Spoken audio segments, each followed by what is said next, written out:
Հայաստանի Հանրապետությունում քաղաքական մտքի ճգնաժամ է, ինտելեկտուալ մարդկանց ճգնաժամ է, ինտելեկտուալիզմի ճգնաժամ է։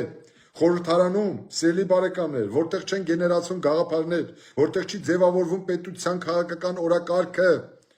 որտեղ ապագայի վերաբերյալ բանավեճ չկա։ Պատկերացնում եք 4 տարի այս մարդիկ եկել զբաղեցրել են պարլամենտը, ապագայի վերաբերյալ բանավեճ չկա։ Ես քիչ հետո խոսեմ ապագայի հարցերի մասին, բայց այս մարդիկ ընդամենը զբաղված են իրար ցեղ շպրտելով իրար վրա, գզվրտոցով նախքին անցյալի տեղ ունեցած իրադարձությունների մասով, ապագայի բանավեճ չկա։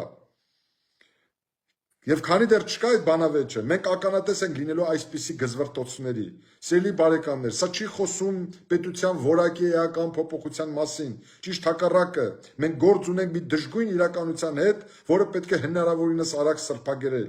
Բայց այս ազգային ժողովը, սիրելի բարեկամներ, մի էական առանձնահատկություն ունի նախորդ ազգային ժողովներից։ Այս խորհրդարանը ցավոք սրտի ընտրել է մեր ժողովուրդը։ Դուք եք ընտրել այս պարլամենտը, սիրելի բարեկամներ։ Դուք եք մանդատ տվել Նիկոլ Փաշինյանին, Ռոբերտ Քոչարյանին եւ Սերժ Սարգսյանին։ Այս երեք մարդիկ են պատասխանատու մեր երկրի կառավարման համար 2021-2026 թվականների համար։ Հետաբար այս խայտարակության վերջը պետքա տալ։ Այս խայտարակ իրավիճակին հասցրած քաղաքական ուժերը պետք է հեռանան քաղաքական դաշտից։ Ոչ Նիկոլ Փաշինյանն է հավեր, ոչ Ռոբերտ Քոչարյանը ու Սերժ Սարգսյանը։